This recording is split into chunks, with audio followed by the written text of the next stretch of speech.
We are talking efficiency in a way that you can't see and maybe haven't considered before. Crew, let's ranch it up.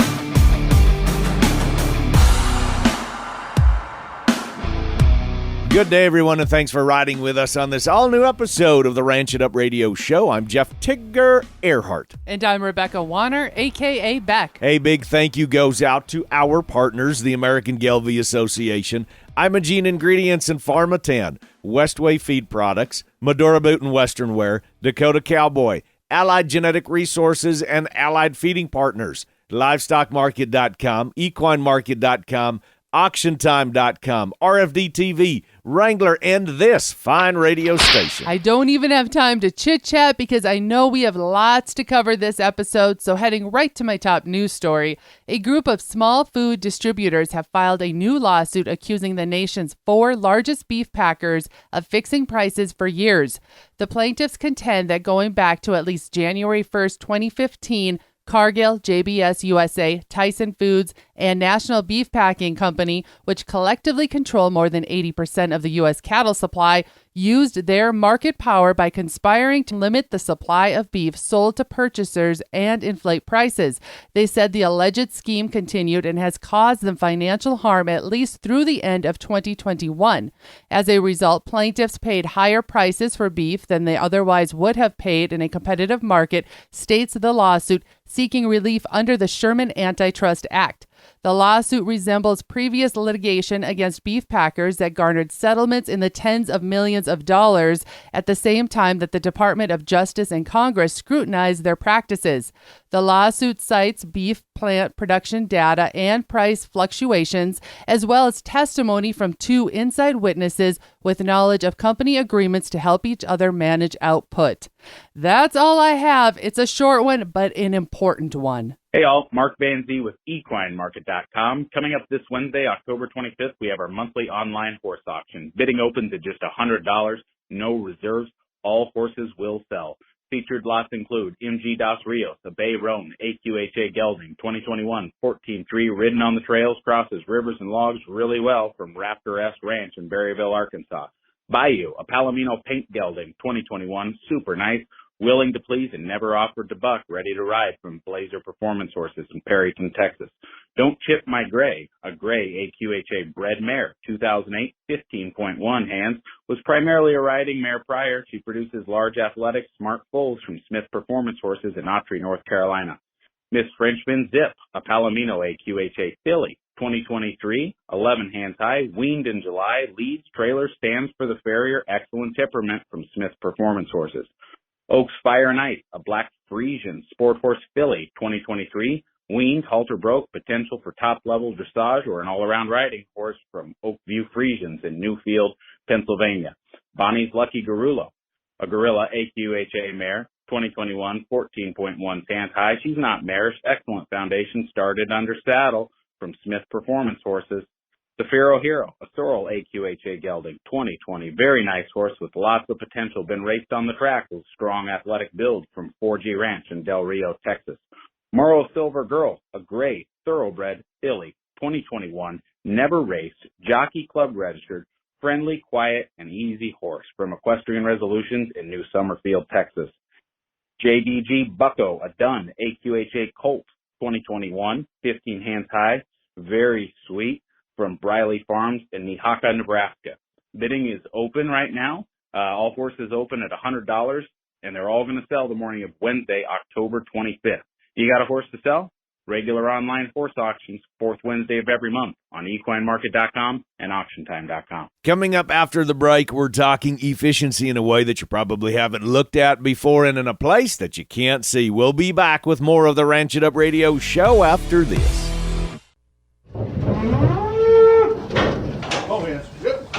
It's that time of year when we're loading trailers and we're hauling cattle. Regardless of what's going on, ranching never stops. Neither should your nutrition program. With Westway Feed Products, molasses-based liquid feed supplement, you can embrace a nutrition program that aligns with your ranch's unwavering dedication. Ranching never stops, and neither should your commitment to your cattle's health. For more information and to find a Westway Feed product rep near you, call 800-800-7517. That's 800-800-7517. 800-7517 or visit westwayfeed.com. Are you looking to liven up your event in 2024? Change the pace, make it stand out?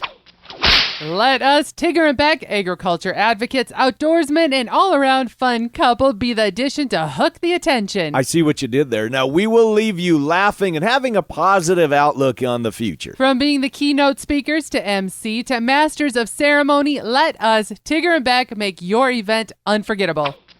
Y'all know where to find us. We keep bringing you more and more information about Pharmatan, and for very good reason. It just works. Now, with calves getting ready to head to the sale barn, producers are culling cows and getting ready for next year. So start feeding Pharmatan now to the cow herd and knock scours out for next year. And here's the best part. It's super easy to incorporate into your existing rations. It can be fed in tubs, a TMR, loose mineral, liquid portions. Doesn't matter. They work with all major feed manufacturers. It's PharmatanuSA.com and follow along on Facebook. Cattle Battle. Welcome back to the Ranch It Up radio show. It's the most information packed into a 30-minute program that you can find. It's your all things ranching newscast, and so glad to be hanging out with you. Questions, comments, concerns, criticisms, rants. It doesn't matter. You can call or you can text us. 707-RANCH20. That's 707-726-2420. You can email us, ranchitupshow@gmail.com. Social media, we're prowling around everywhere at Ranch It Up Show. And if you have questions about past episodes, we've got them archived on the website, ranchitupshow.com. If there are any questions about guests or getting in contact with anybody at any time, please reach out to us, because our job, it's pretty simple. It's to bring solutions. In its simplest form, our job is to find products, practices, and procedures, information, genetics, everything about the cow business to help you make more money. End of story. That's what we're here to do. Now, many times it's addressing the problem and identifying what can be done better. And it seems that the general theme is efficiency. We've done this 155, something like that, consecutive episodes. So I think it's safe to say that we focus around efficiency. And today we go where we just can't see, but it all starts there beneath the ground, getting our soils healthy and more efficient. Did I perk up some ears on that one? It can be done anywhere, at any time, with proper practices management and oftentimes a boost of various products. And it makes total sense. Better quality forage and grass into the cow, better production. Better nutrition into the forage and into the plant means better grass. It's kind of like that saying, garbage in, garbage out. We've heard that many times. Today, we introduce you to Cannon Republic Foundation Soil Biology for getting those soils producing more and producing more efficiently. We're joined by Chris Webb, Matt Enser, and Kevin Escobar. And interestingly enough, it was the common interest of Beefmaster cattle that brought these guys together. Gentlemen, thanks for being with us on the show. Chris, I want to start with you. Give me a quick take on how plants absorb nutrients, a science lesson before we get into the specific application of the product. Contrary to popular belief, plants cannot absorb nutrients from the soil, right? Microbiology and microfungi, right, live in the root zones on the root filaments of plants and convert soil nutrient into a plant available nutrient, which healthy nutrition, the grass will be healthier if it has the proper nutrition, which has to come from the soil. There's nowhere else it can come from, right? It's got to come from the soil. And rebuilding soil over time will help reduce the input costs over time. So, Matt, we're talking about having the trace minerals in the plants, and I'm going to play a yeah but card here because that's my job. Why don't we just give the trace minerals to the cattle in the first darn place? It's a great question. In my opinion, in order to give cattle everything they need, it would be far too expensive. And we'd also utilize off-location sources of, say, grain and minerals. And there's just not enough of that stuff in the world to feed all the cattle we have. You know, cattle are the most efficient animal at converting low-grade forage into high-quality beef.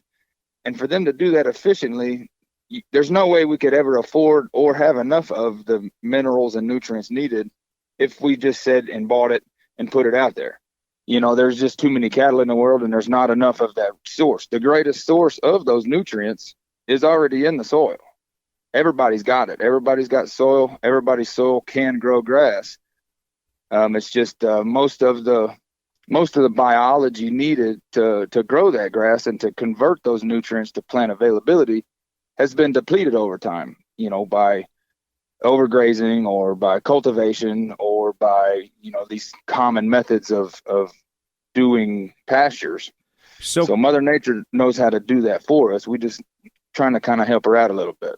So, Chris, I'm going to pull you back in now to spin off of what Matt is saying. So it comes down to efficiency of the resources that we have available to us. Am I understanding that correctly? And one of the most efficient machines out there is the ruminant. We know that. But for her, and I'm talking about the cow, for her to be able to do her job to maximum efficiency, are you coming back to we got to be able to have the grass to be able to do that in the first darn place? Or like Matt said, we just can't get her to maximum efficiency if we start adding in these trace minerals synthetically into her diet? You know, I appreciate the question. If you can put out the proper supplementation that will work hand in glove with the natural supplementation that the soil can provide, you bounce one off of the other. And this is what we do. We sell, right, our organic soil amendments that are incredible with over 40 billion colony forming units per gallon of probacterial, microbacteria, and fungi on top of the chemical breakdown, which, you know, we could talk about later. And on the other side, we manufacture and distribute a extraordinarily high technology cattle mineral. What we aim to do is give the cow the best possible chance at optimum health, right? And so by doing that, we have come to a system of improving the health of the soil and the natural environment that cow lives on and lives off of, and then creating the most beneficial nutrient supplement pack for those cows, right, that will help, you know, nationwide. We're broad spectrum, putting the maximum that they could need to cover their bases, because there is not a cattleman in the country that can afford to have open cattle instead of bred cattle, or skinny cattle instead of healthy cattle, right? So if you can improve the opportunity of each cow to be healthy through their intake, why would you not do that? So, Kevin, we're talking about feeding the bugs in the soil. That's what we're talking about. We're talking about feeding the microbes in the soil, and it's a program to be able to work with existing nutrition programs in our cows, correct? Yeah, absolutely. I think the biggest takeaway is that we are, as cattle producers, we are put in a position year over year where we're having to produce more with less resources, less available land. As in Florida, we're being developed on in record paces, and we've got to have available product that allows for the land to do its job, and for cattle producers to be able to raise the beef that the world demands with the resources we have. So, and I don't know who wants to jump in on this one, but let me just go all the way to the other end and say, what has been the reception like of cattle producers? Do y'all have some data and some statistics that shows using said product has benefited to X, Y, and Z? I'd like to step in there if I can. Yeah, Matt, please take that one. Was introduced to this product about 2 years ago, and we started researching and studying. And I'm certainly not one to try to sell something to somebody till I see it with my own eyes. So I've got a good friend out in Menard County, Texas, that has some irrigated land. Menard County's in the western part of Texas where it doesn't rain a whole lot, but the soil's pretty stout. And he's got some Tifton 85 and he's got some beat all blue stem. It's all wonderful forages, but without rain, he's irrigating it with his, it's expensive to irrigate, and he's putting lots of commercial fertilizer down and making good yields, but putting 500 pounds to the acre of a synthetic dry fertilizer. I convinced him to take the risk with me, and we put out about 3.5 gallons per acre of our product, watered it in, and it was actually applied through a sprayer truck with a herbicide. It tank mixed well and didn't have any trouble there. All the weeds died like they're supposed to. And about 30 days later, he started noticing that it was a little darker green, and he could see that there was something that was going on that was better. Right around 90 days is when he pulled the second cutting of hay off. We went out there to fly a drone and take a look at it, and it was the most incredible thing I've ever seen. There was more leaf than stem. There was more leaf than you could even ever see that I've ever seen anywhere else. You could barely walk through the grass, and it ended up making a higher yield than he's ever made in the past. He made 199 5-foot round bales off a 35-acre Tifton field. Oh, wow. It was incredible. So we saw right there that, okay, this works. And something else to note, that application, he's a cattleman. He can't afford to buy it all. So he reduced his commercial inputs on that particular summer by 40%. He put out 300 pounds instead of 500.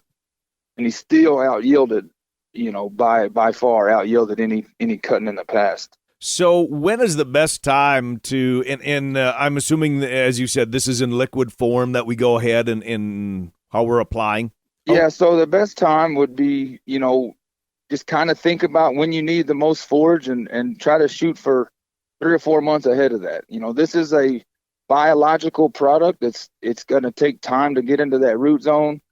It takes time to feed on microscopic root hairs, and then it basically acts as a link between the root hairs that are needing to absorb nutrient and the naturally occurring nutrients in the soil. It breaks them down and carries them into the roots. So that part takes time. You can start seeing a difference within 3 or 4 weeks, but the bang for the buck comes about 90 days later. We can put this product anywhere in the United States, so long as we're able to get it washed in, and that's what makes Florida so ideal. And we've got some guys in Mississippi using it with great success. Mississippi, these guys have a very low pH. It's very expensive to increase that pH. Well, our product was able to get in there and free up those nutrients that were tied up by that very low pH. So instead of having to spend $308 an acre on a lime application, we can reduce the reason that those nutrients are tied up and free them up and with a much cheaper application. Thanks for staying with us. As you can imagine, we really dove down the rabbit hole on this one, and I wish I could share the entire hour-and-a-half long conversation with y'all. It was fascinating, but it is an individual-by-individual basis, field by field, and it's not a magic cure-all. Now, you heard the guys say that it takes time to rebuild and replenish. I did ask if now is a great time to apply said product in states like Florida, Georgia, Alabama, Mississippi, Louisiana, Texas, for example, and the answer is yes. In fact, yes, to so many different areas of the country. So get that conversation going now. Ask yourself the questions, write them down, bring them back, visit with Chris, Matt, and Kevin, and we're going to actually bring back these three and visit with them from Cannon Republic again in the future, focusing around those who winter graze in colder northern climates. I'm really curious about that. Let the cattle harvest the forage and harvest longer. It's all about efficiency. We have all the information and links available on our website, ranchitupshow.com. You can give us a shout at 707-RANCH-20, and we can get you in contact with Chris, Matt, or Kevin at any time, or you can visit them directly at cannonrepublic.com. Coming up after the break, we talk the numbers and we recap the markets. Keep it locked right here to this fine radio station, and we'll be back with more of the Ranch It Up Radio Show.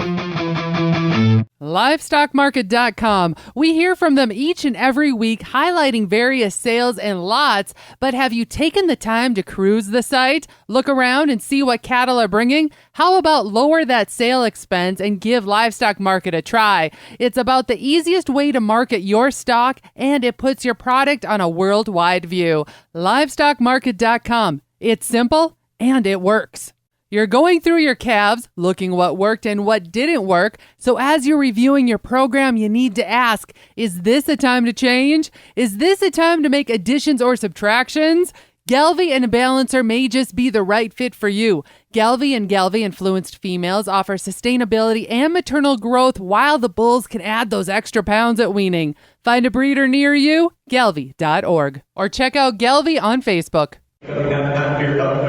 Fall production sales are fixing to rev up, and with the prices of calves, which are excellent, and the prices of the weigh-ups, which are excellent, it may be a time to take those older bulls to town, weigh them up, and apply those dollars to fresh genetics. Allied Genetic Resources is your source for bulls and females that can take your program to the next level. Check out the fall sales at AlliedGeneticResources.com and follow along on Facebook.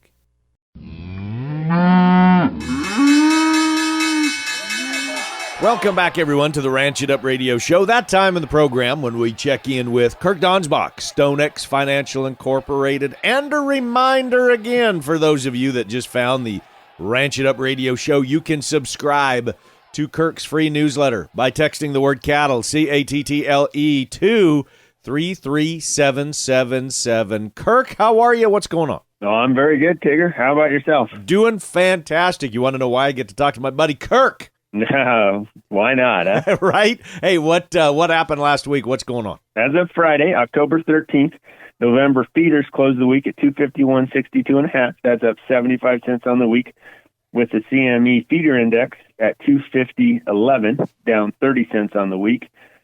That leaves our basis versus October futures a positive 21 cents. December live cattle closed the week at 186.92.5. That's up 32.5 cents on the week, with cash trading higher at 183 to 184 in the south and 185 in the north. That left our 5-area weighted average up $1.49 at 184.14. The basis between cash and October futures was a negative $1.31. That's a pretty large number as October futures go into delivery. The weekly slaughter came in at a low 617,000. That's 11,000 head lower than last week and 45,000 head lower than the same week last year. It is supporting our box prices as choice is staying above that $3 level and closed the week at $3.80, down $1.21 on the week. December corn closed the week at $4.94. That's up a penny and a half on the week. Corn did get a mildly bullish WASDE report with lower than expected production numbers. Remember that that's against much larger acreage. Hey, it's Shay, and I'm the host of the Casual Cattle Conversations podcast. Animal behavior and handling is something that is critical to understand as beef producers. On my latest podcast episode, Jake Schubert shared some top-notch tips to help cattle producers like you and me design corrals, alleyways, and loadouts that make processing days less stressful for livestock and humans. Here's a snippet of what we talked about. You know, one of the things that you need to think about is the environment. You know, how you're going to get mud in the corrals, how the water's going to run out. So you need to think about that, as well as how the cattle are going to move through and how the people are going to move through. And I think it's something that a lot of people don't think about when they're designing corrals. One of the ways you can make that work better is to try to get your chute at one of the highest points in the corrals, so that, you know, you're going to put a building over there that should be at the high point, not a low point. So that's one thing I think that is good advice if people are building a facility on any kind of ground that has some altitude change to it. And if you're on flat ground, there's nothing wrong with moving some dirt and building your building up a foot or two. I can personally say that investing in a great design and well-built working facilities made life a lot easier for my own family. For more tips and advice about designing effective cattle working facilities, search for Casual Cattle Conversations in your favorite podcast app. Happy ranching, folks. I tip my hat to you, from one legend to another.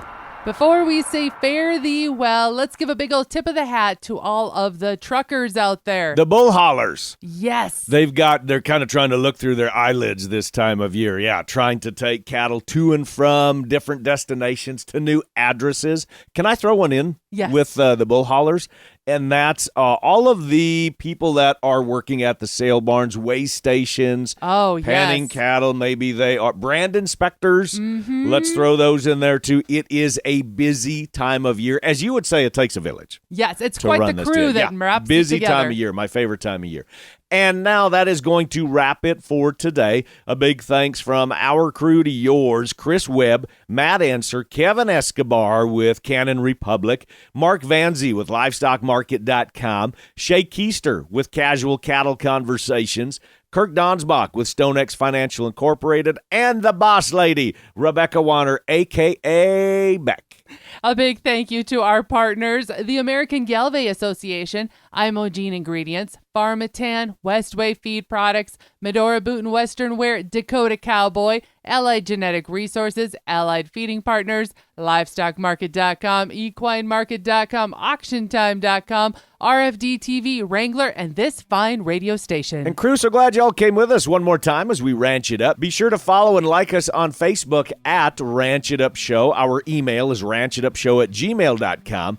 Call and text us 24/7. We'll answer all your questions for you. The number is 707-RANCH-20. Spread the good word and join us again next week where it's always Tigger approved. Stay ranchy and ranch it up.